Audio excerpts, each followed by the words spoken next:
We're coming to you live today from the Investor Tribe studio. Today's episode is brought to you by Kentucky Private Lending. Reach out to them to start your investing journey today. KentuckyPL.com.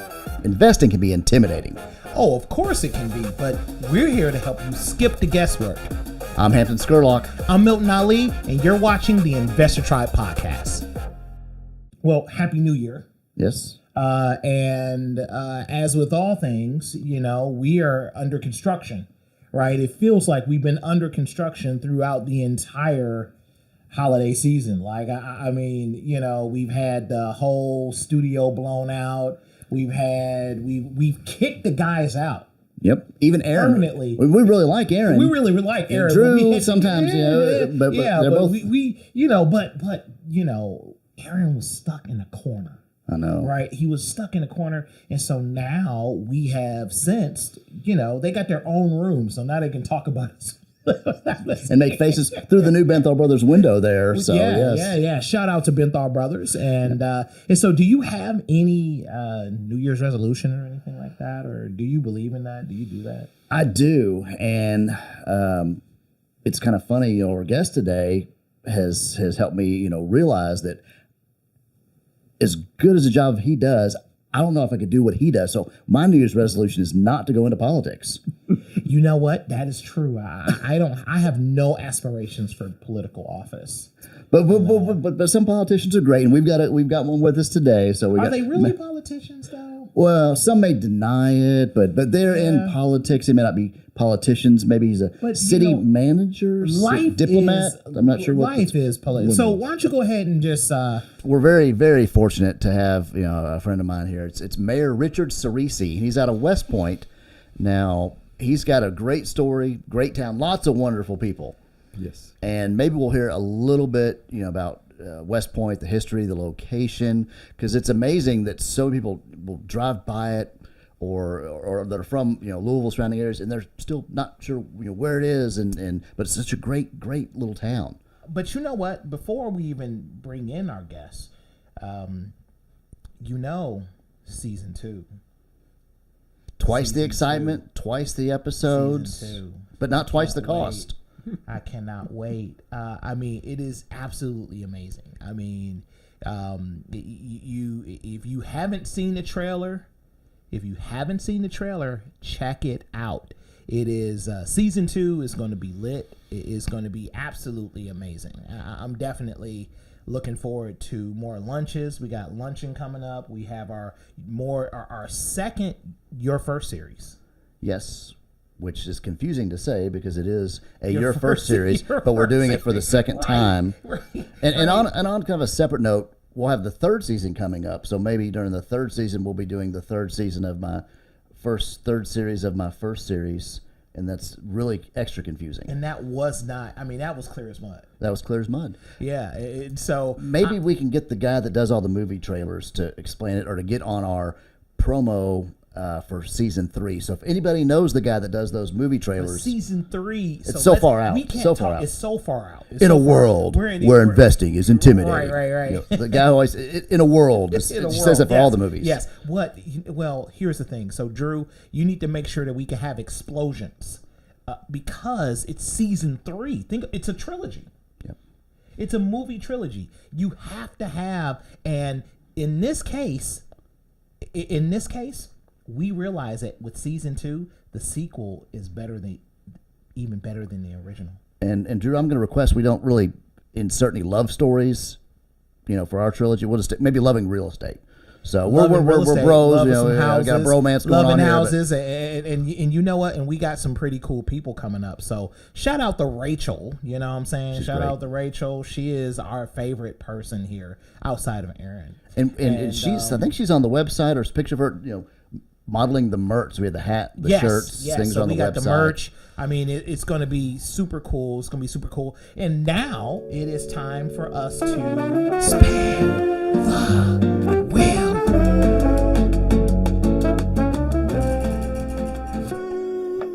All right. I can't see it, but let's see what it says. Drew sings. Oh. So what we'll do is we will provide that recording for you for Drew singing. The most important man in town will come to fun on me. They would ask me to advise them, like Solomon the wise.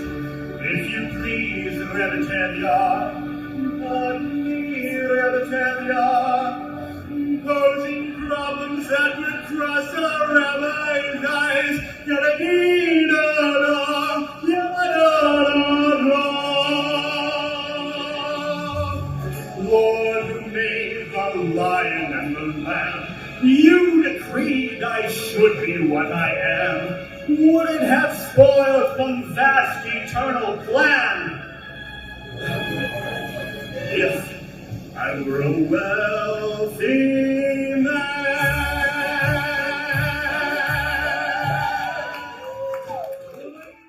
You know, he is a professional karaoke singer. He is. I think he won or placed on a recent contest, and he did the costume and everything.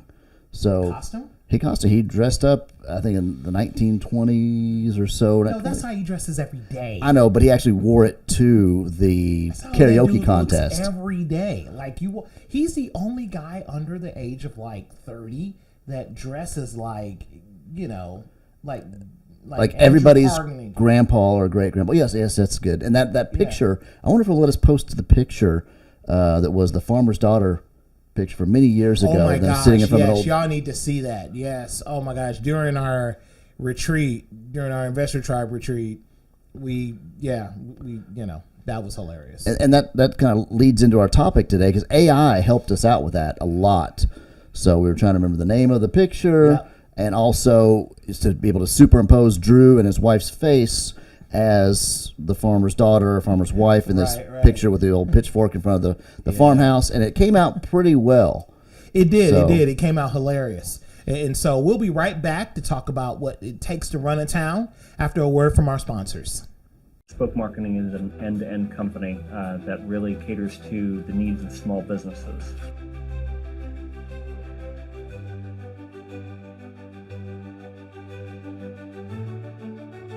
On the ribbon cutting committee for new businesses, I saw so many businesses open. And then 3 months later, after, hooray, congratulations, you opened, shutting their doors. I thought to myself, I really can't just sit around knowing what I know and not do something about that. There's only two reasons that those businesses might fail. Either they don't know how to run a business, or they don't know how to get clients. So I opened up Bespoke Marketing.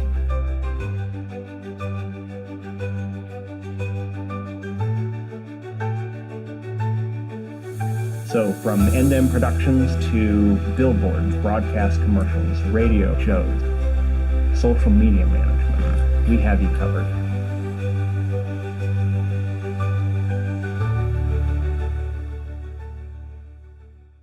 So West Point sits just outside of Louisville, and I love West Point. It's some great people and history. And Mayor Ciresi, would you tell us a little bit about West Point, anything history it's got, any interesting or famous citizens, and share with us. We got all those. First of all, West Point is named West Point because it was the furthest west English-speaking settlement when it was founded. Once you got to West Point, went further west or down further to New Orleans, you were going into Indian country. So that's how it got its name. It was originally West Point, Virginia. It was part of that land grant that eventually became Kentucky. Gotcha. And then it's the founder of the city, James Young. His residence is still there, and still owned by his heirs. Believe it or not, a hotel that was made the city somewhat famous because people could stay there is still there. It's private residence now. There have been presidents stay there. Clara Barton was there, the woman who started the Red Cross. Sherman's headquarters was there at one time. Civil War Hospital. There's just all kinds of interesting history there.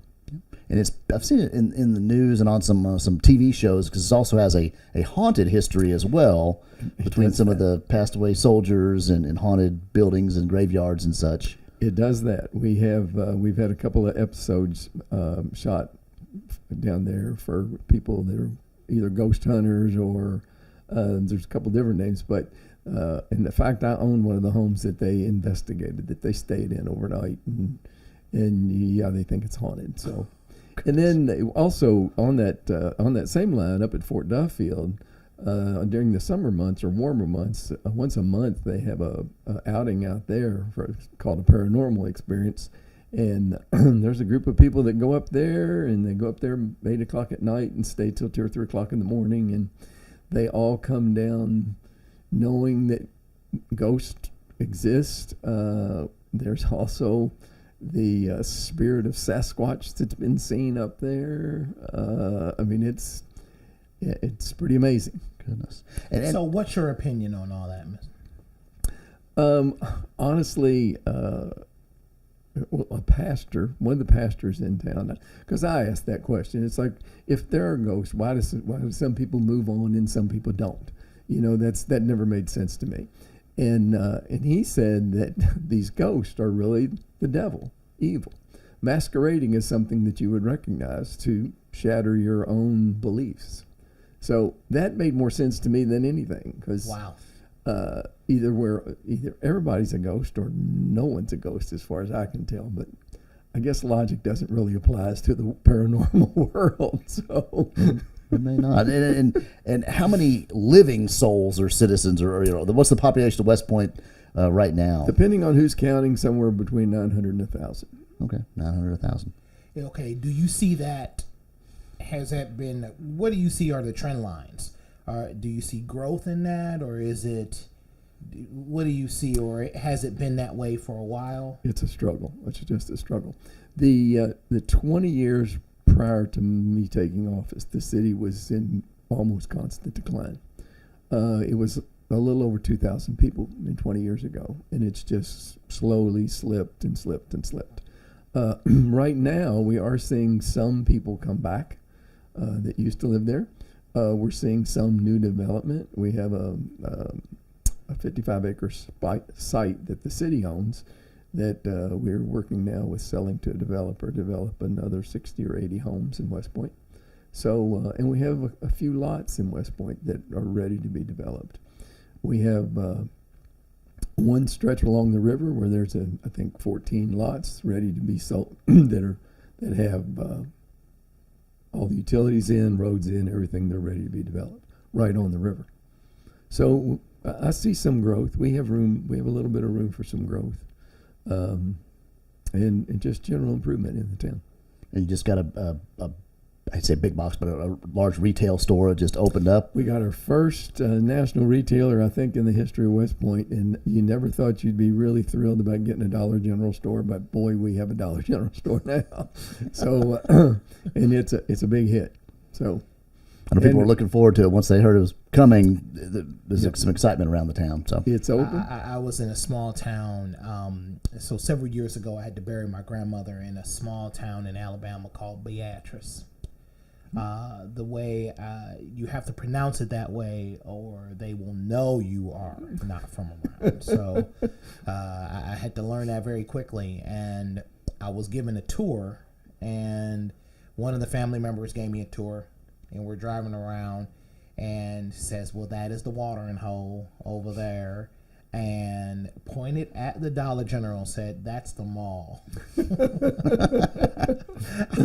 I about fell out. So yeah, so you have a mall now. Well, I'll take that. Yeah, I'll take that. I'll be putting that in the brochure. and we'll try to bring some more people back. I know we're opening the Party Barn here, turn of the year, and we've talked about having a West Point reunion night at least once a year, every 6 months. Bring people back, talk about the old times, the school, the fairs, all the Aren't events. you an honorary citizen of West No, Point? he's not. I'm the He is mayor. not. No, he's not. They're not going to claim me. Thank you for that I clarification. spend some tax money there. I enjoy going there. Oh, yeah. My daughter loves it. She tried to, actually they were recruiting her to play on the local softball team. Oh, okay. Just, they needed some girls, and she's made some friends there. Just some wonderful people having the store and being down there. No, and, I mean Piper loves it. I thought you lived in West Point, at one point because He will eventually. You will eventually. Yeah, I talked the wife into it. Because you did so many commercials from West Point. I did. I thought you lived in West Point. I was like, every other day you're on Instagram, you're just doing commercials because you owned a small business there, right? I did, and it's a great place to have a business. Very business friendly, and that kind of leads us, to your background. You were a businessman. I did. For 45 years, I ran my own company. And that was HVAC business, right? Yes, mechanical contractor. Mechanical contractor. And my standard joke is for 45 years, I ran my own company, and I hated the government. And now I are the government, and I really hate myself. and someone told me a story that you were there selling the business or getting ready to retire, and it happened the day of or the day before you were sworn in as mayor, so you really didn't get a day off. I did not. If you believe in divine intervention, when I originally thought I should run for mayor, because you always had to check with your wife to make sure you can do these things. She said, nope, you can't. You cannot run for mayor until you sell this company, because it's a pretty good size outfit and I was pretty busy. And, finally, the more we learned and the more disgusted we got with the current administration, she says, well, now you got to run for mayor and we'll figure it out. So, interestingly enough, 2 weeks after the election, two other franchisees came together and bought my whole company, which was Louisville, Lexington, Lake Cumberland, and Greenville, South Carolina. And we closed the same day I took office. Oh, gosh. God did not want me to have one day off, not one. So which was harder, running a big mechanical contractor business or running a great little city? That's a tough question. The big difference is running a mechanical contractor the size of ours, you could have a couple of bad days and everything, including your house, is gone. Everything is at risk. Being in this position, as long as I don't do something really foolish, I don't have as much risk. Let's just put it that way, personal risk. So that's a little more comforting. And I think everybody wants to do something for the world. You want to make the world a better place, and this is really an opportunity to do that. Yeah. And so when we come back, Mayor, I want to talk to you about your experience with AI right after this. All right. Managing real estate can be complicated. Get one thing off your plate and contact our friends at Liberty Mutual or call 1-800-266-0644 and mention Milton Ali. You can also use my code KY-444689 for your free quote today. How has AI changed your life or the way you do things?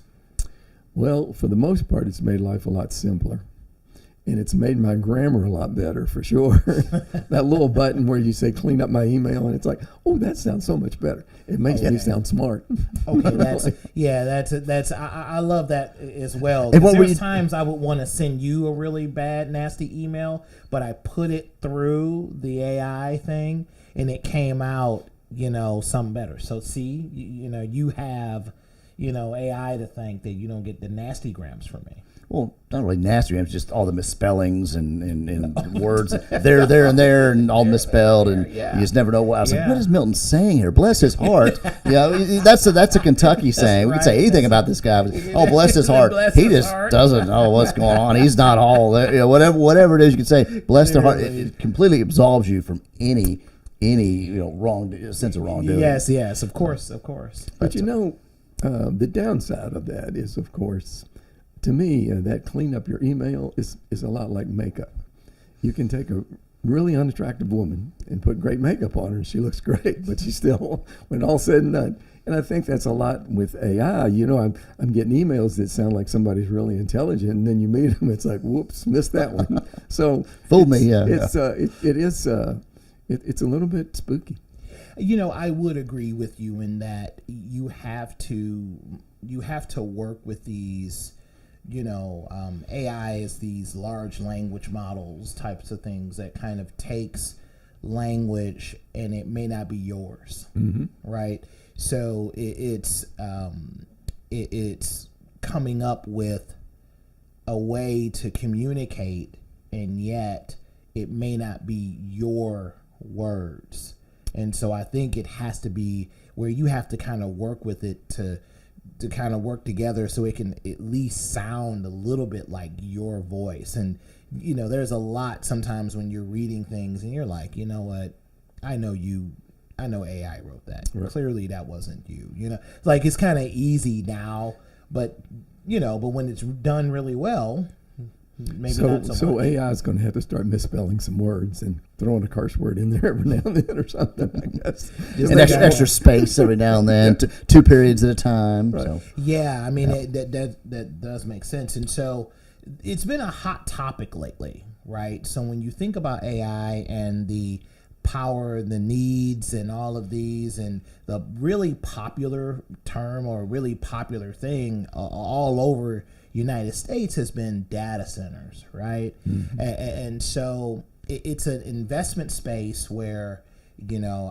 I mean, I don't know all the mechanics, but I guess it's required so that it can handle the level of, and I'm taking this from like other media outlets, but the level of compute that is required to be able to sustain the increasing usage of AI. And I'm curious where you fall in all of that when it comes to a data center in a community, or, you know, because there is some positives and then there is some challenges that go along with that. Absolutely. And I think we're going to split to an ad and then we'll come back and make that one of our hot takes for the day. Of course. So, yeah. We'll be right back after this ad. Are you sick of living paycheck to paycheck? So was I. That's one of the main reasons we started the Investor Tribe. We want to encourage you to join where you can learn, you can find deals, you can fund those deals. There's community and so much more. We want you to skip the guesswork, join the tribe. Go to imbtribe.com today. And now it's time for hot takes.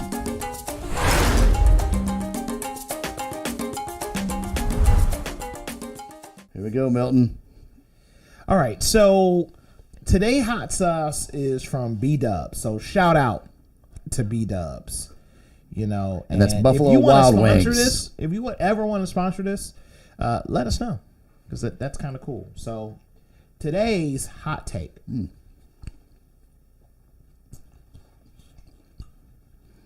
Very tasty. Yeah.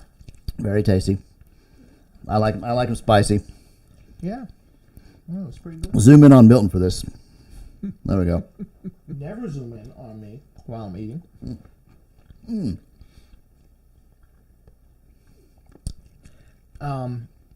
So there's pros and cons to data centers in communities, and I would like to let's talk about some of the pros. Like, Mr. Mayor, like, how do you see the pros of bringing, you know, a data center to a community?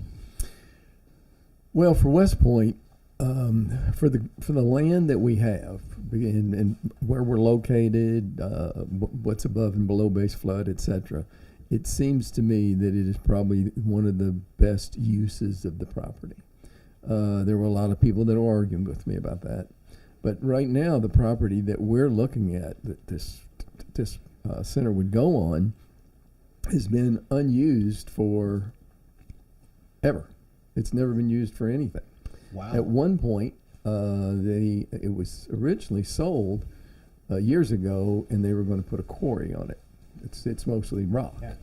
And the citizens of the town fought that and got that stopped. So the quarry didn't go in. So this 458 acres has basically just been sitting there dormant. You said 450 acres? 458 acres. Oh, wow. That's pretty area. And I heard about the quarry, or the people in town not wanting the quarry, and then I drive and I see old quarries in Shepherdsville and the neighborhoods in LaGrange and along the Ohio River, and some of after they're done with the quarries, they're converting them some beautiful areas. Well, what's interesting about that is if they would not have fought the quarry and the quarry would have gone in, it would have been quarried out by now, and we'd have more ground above base flood and probably a nice quarry lake. But it seemed I wasn't there at the time, it's years ago, but it just seemed like, the residents were worried about the noise and the trucks, and they weren't going to get enough money for Couple it. blasting, there could have been some blasting and how that does shift. And so that is difficult when you're thinking about, manipulating that land there, because the reverberation of the blasting could cause some foundational issues with the adjacent properties. And so that's always a challenge. But, so what are your thoughts about a data center in particular, as far as how that would work for, when all this first came up, I started looking around and thinking, okay, well, what would be the most optimum place for a data center? And number one is it's got to be away from residential or commercial development, for that matter, which this property is. If should this data center get built, the location that we're talking about now, it is a minimum of 3/4 of a mile from any residence. That far? That's a long distance. When it's not a big town. Yeah. It's on the vast majority of West Point lays on if you're going out Dixie Highway, lays to the north, or I guess that's the west side of Dixie Highway. This is on the east side, where no one lives. Further out, there's a mobile home park. Further out, we're trying to put a development in, but nobody lives there. So this data center could easily be, if it goes where I'm suggesting they put it, you won't even be able to see it from the road, from Dixie Highway. Much less could you see it from the city. You probably see an entranceway, to get back to it. So it's got that. The other great things about it is it's directly underneath LG&E's high tension lines. So instead of, I know some of the argument in some of these places, well, we don't want utility lines run all over, going over through our cities and through our neighborhoods. That's not going to be the case. They're going to drop straight down from I've had a conversation with LG&E just this week, and they're going to drop straight down from the high tension lines and build a substation that would feed this thing. So you don't have that issue. Hardin County Water has stated that they can supply 1 million gallons of water a day without changing their infrastructure. So that's a lot of water. LG&E says they can provide 400 megawatts at this site, which, if you read up on that, 400 megawatts will power 170,000 to 400,000 homes. Will that strain the system at all? No, according to LG&E, because they did a study. We asked. It's like, we're looking at this piece of property. Can you tell us what can you deliver safely and effectively? And they take their time. It took weeks to get it done, but they came back and said, this is what we can deliver to this site, because it's right underneath high tension lines. Additionally, all the other questions I ask LG&E, because people say, well, it's going to increase pollution, because if you've got more electricity, you're going to have to burn more coal. LG&E, particularly, if they expand services, they're burning natural gas. They're converting a lot of their plants over to natural gas from coal. Wow. So the argument that we're going to pollute the environment, all those things, doesn't hold a lot of water anymore. So, well, speaking of holding a lot of water, it is going to be using 1 million gallons, and so will your residents see a reduction in pressure, or will that change the water table? No, all of our water, most of our water now comes from a place called Purtle Springs up the road a bit.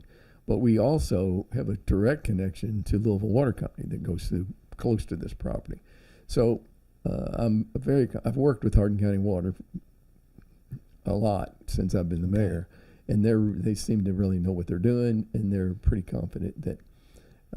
In fact, they even said they could, given a little bit of time, could deliver 3 million gallons of water a day. Wow.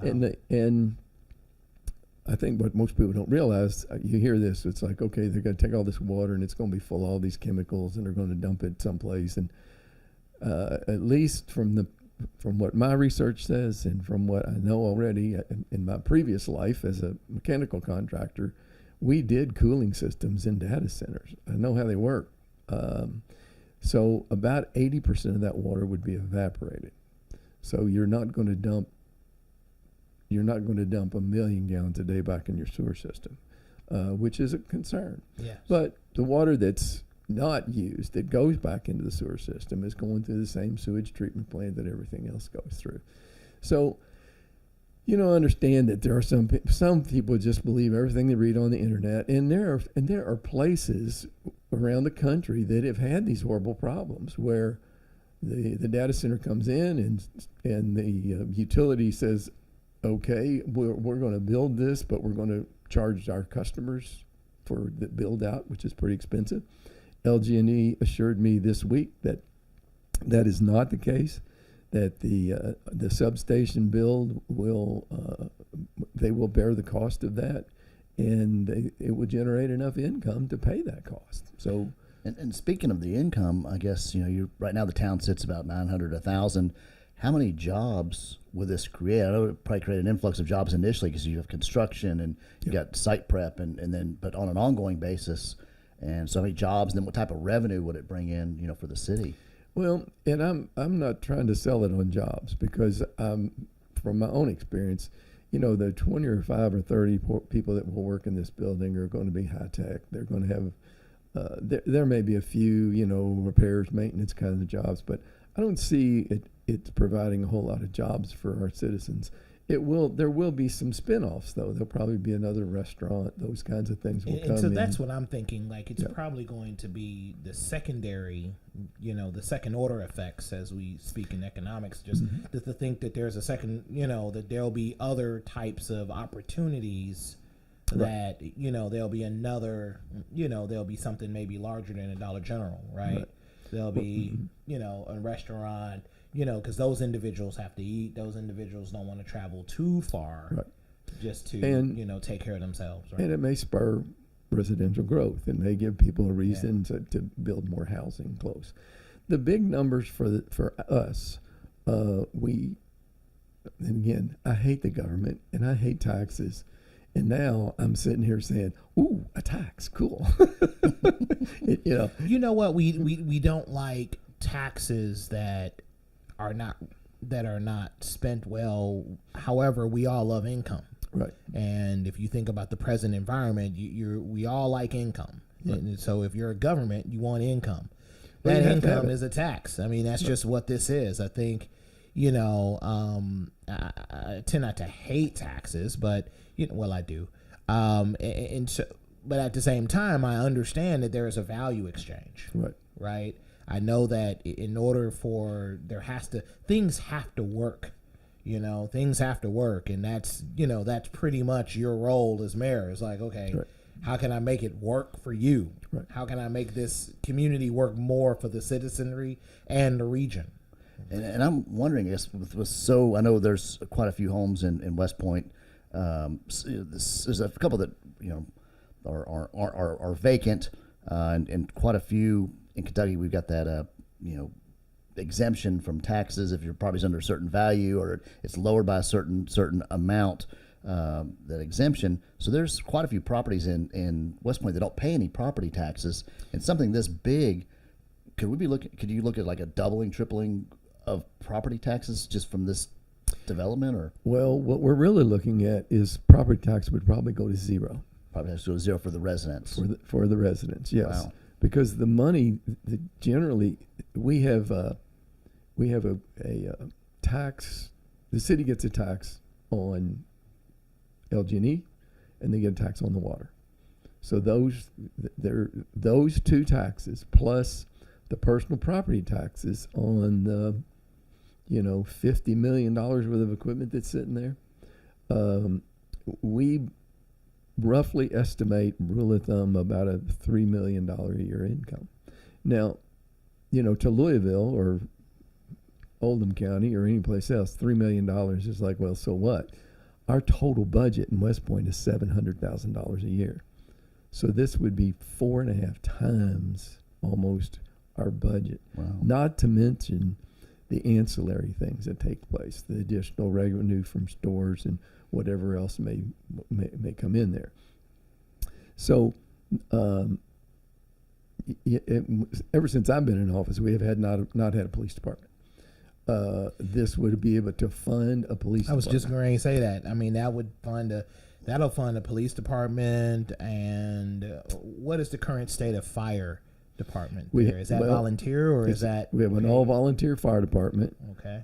And as anybody with any sense knows these days, volunteerism just keeps dropping off. Correct. And our firehouse is built below base flood, which is an emergency service building that needs help in an emergency. Right. Makes no sense to me. So, those are the things that I see. We have a lot. We can build a new fire station above base flood. All of our fire equipment is approaching 30 years old. We really do need at least one paid fire chief or, one paid fireman. We need sidewalks. Since I've been in office, I've repaved every road in West Point, but they're going to have to be repaved again in the not too distant future. So it's just an opportunity to really take the town and polish it up and fix all the ills. And from my point of view, there's really no downside. I've heard all these things about, you can hear the hum 3 miles away, and I've worked in data centers. You can't hear them hum. One of the issues is backup generators. They do cycle them every now and then.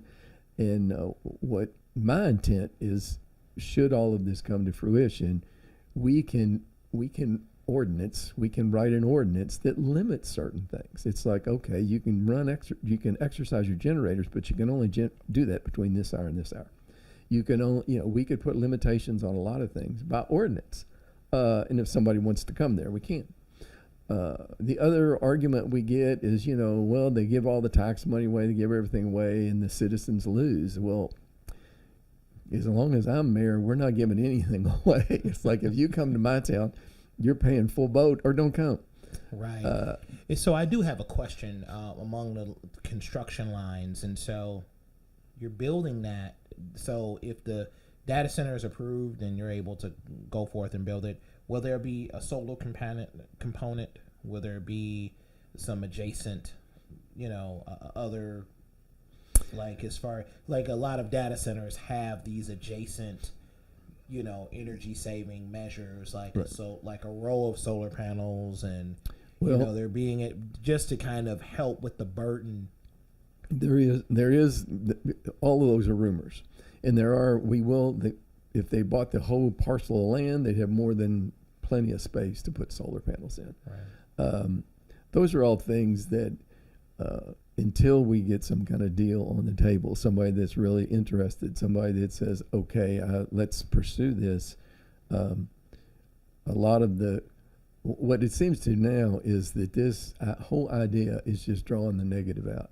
Everybody's going on the internet and trying to find everything bad that ever happened. And there are some places where they build it and their utility rate goes up. That's not because LG&E is regulated by the Public Service Commission. We don't have that issue here.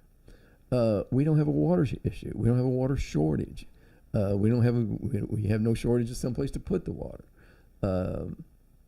It just seems to be a really prime site for this particular application. And then we had a developer says, well, you're giving up land that you can build houses on. Well, first of all, this land's been there for years and nobody's built anything on it. No houses, primarily because some of it's low, the rest of it's rock. But I can't build enough houses on it to create that much income on that footprint. And I said I can't say I'm in touch with everything going on in West Point, but I have friends there and see what's online and talk to people around town. And people were upset when there wasn't a budget there or wasn't money there to pay for a full-fledged police department because they were going in the hole, and that's a whole other story. But this is the first I'm hearing that a data center or all the tax revenue they could eliminate property tax for the residents, mm-hmm. could help fund a police department, a full-time officer or chief, and or a fire officer or chief, mm-hmm. and help possibly fund a new building of a fire station that's out of the floodplain or right away from the river where when the river comes up, it's the first place Well, that floods. and one of the things about that, I could go on and on about, but the existing firehouse would be a tremendous location for a pavilion and a restaurant right on the river. It's the second floor. The restaurant could be above base flood. That all of everything we would move to higher ground would really be employed to pursue the river further. And would be, I think, prime property. I mean, restaurants on the river do very well because people just like to come sit and watch the river. I agree. I have always thought about that. The times I've been to West Point, and I always thought, wow, why isn't there any type of strong recreational businesses in the area? Because it's a small little oasis. It's very quiet. Right. Nothing is going on there. When I was there, I was there visiting your business, and I could have swore I saw a tumbleweed go across the street. Well, it's not that bad.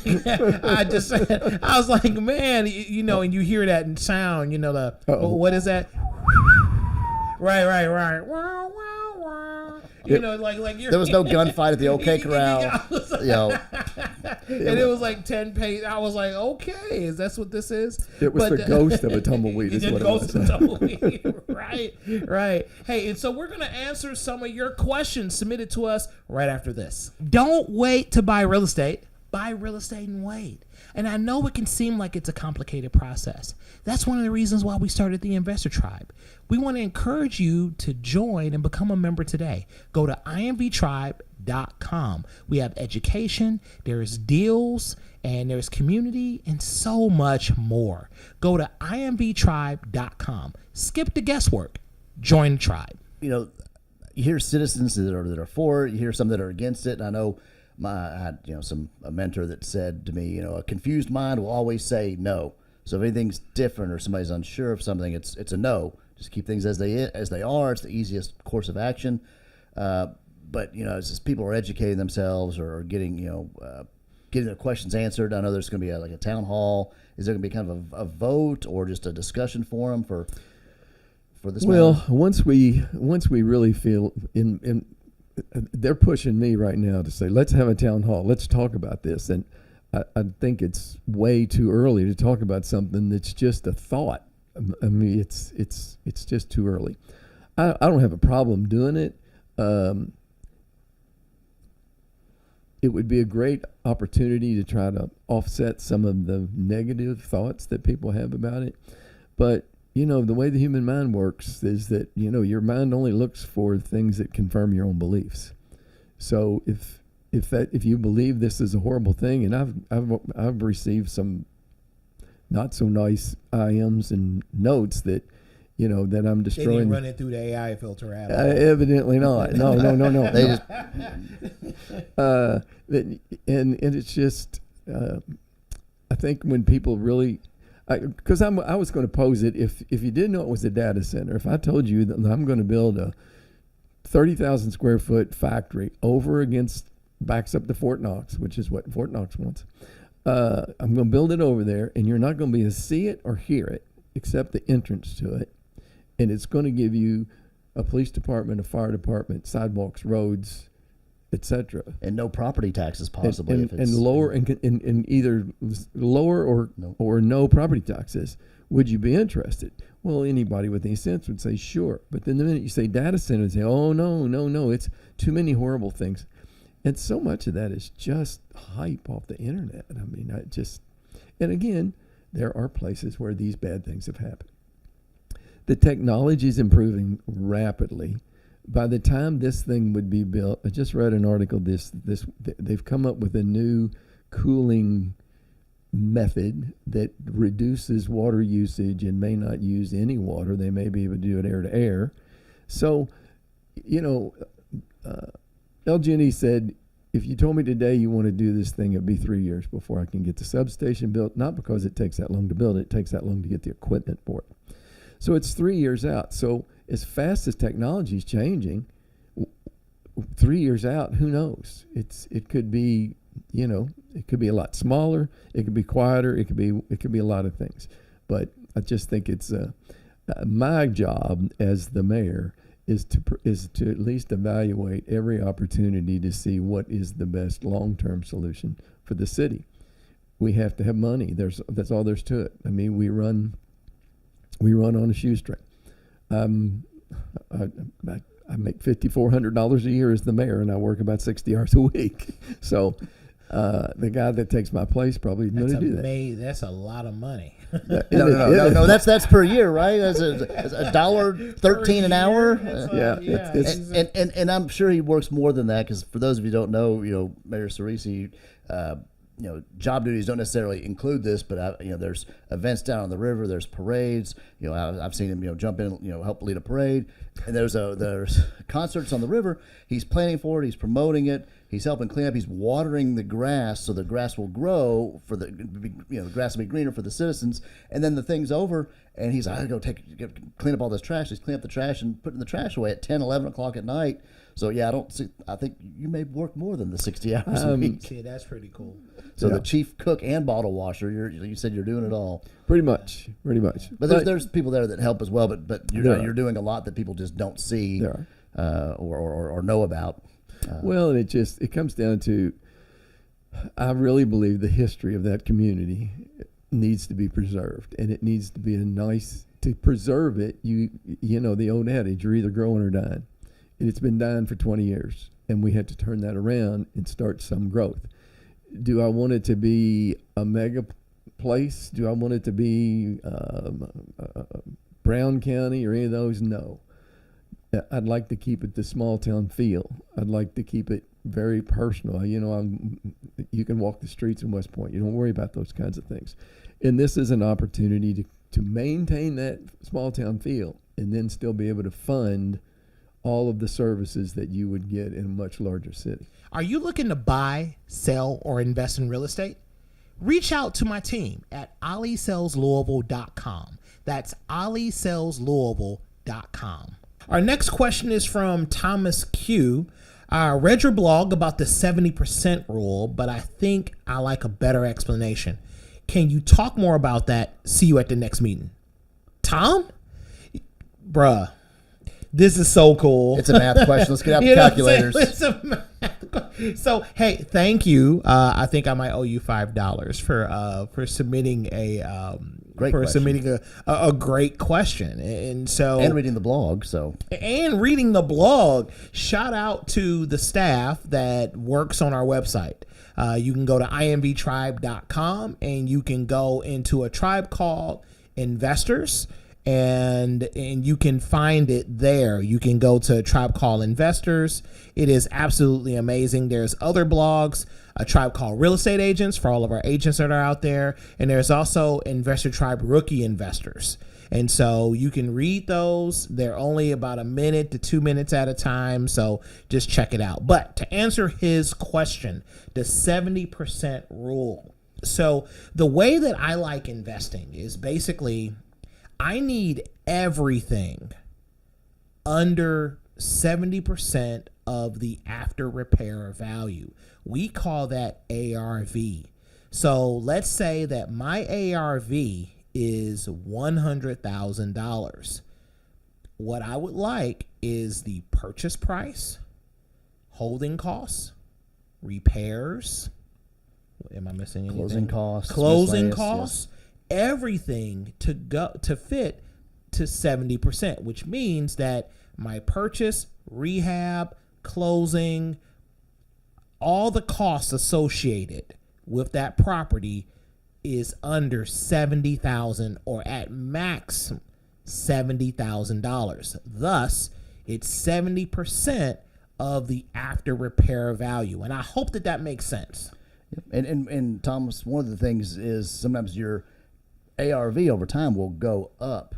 So you may come out ahead, you may do better, you may end up with better returns. And if you can get it for below 70%, that's ideal, but 70% is kind of a rule that a lot of investors use. It works for some investors, others want it more or less. They can, everybody's a little different. But the 70% rule works very well if you're trying to follow that BRRRR strategy. Because if you can get into and have a house worth $100,000 or more, and you're $70,000 into it, if you go to a bank and they're going to loan you 75, 80%, you could be able to pull out $75,000, $80,000 out of that house that you've got $70,000 all in. So now you're pulling money out, or you're cashing out of an investment. And your tenants are going to pay the rent. They're going to pay the mortgage for you, and you're able to do it virtually unlimited number of properties if you don't have to have any of your own money tied up in the deal. And for those that aren't familiar with BRRRR, it's not that it's cold outside and we're freezing and shivering. Right. It stands for, buy, renovate, rent, and then refinance and repeat, and just do it over and over and over again. That's correct. So shout out to Tom. And so what's so cool is that this is our first ever mayor. And we didn't even hit you with the hardcore questions, we couldn't even think of any. But so this is not a hard hitting interview, you know what I'm saying? But it's so cool to have a mayor and on our pod. I mean, we are important now. That's what it says. I wouldn't go that far. If you want to be mayor, if you want to be important, you want to be president, if you want to be anything, you must. This is a must stop. Yep. That being said, Mayor Ciresi, will you come back and hang out with us again? Absolutely. This is always fun. Okay. Always. Yeah. Thank you. Appreciate you having me. Thank you. It's been a good time. So much. And for those of you out there, follow us. We're on all the socials, Yep. websites, INV Tribe. You can find us on Spotify, Facebook, YouTube, Instagram, X. Should be on Pandora, and working on a couple others. Drew is iHeartRadio. Yes. all those. You can watch us. Please watch us everywhere. As a matter of Twice a week fact, now. if you have more than one phone, you can watch us on one phone. And then you can watch us on YouTube on one phone, and then you can watch us on Facebook on the other phone. So if you have two phones, with you people out there with two phones, the mayor has two phones. Maybe I shouldn't have said that, but so Milton's got two phones. I have two phones, so I watch it both on on X and on YouTube. And so if you can do that, and our producer is hilarious. And so I'm Milton. I'm Hampton Scurlock. Skip the guesswork. Join the Investor Tribe. And if you want, like, comment, and subscribe. Peace out. The Investor Tribe podcast is for educational and entertainment purposes only. We are not attorneys, financial advisors, or licensed tax professionals. The opinions expressed by our hosts and guests are their own and should not be taken as legal, financial, or investment advice. All investments carry risk, including loss of principal. Always do your own due diligence, consult with qualified professionals, and make informed decisions based on your unique situation. The Investor Tribe podcast is brought to you by the Investor Tribe, all rights reserved, featuring Hampton Scurlock and Milton Aldi, executive producer Drew Cookenmaster, produced and distributed by Bespoke Marketing.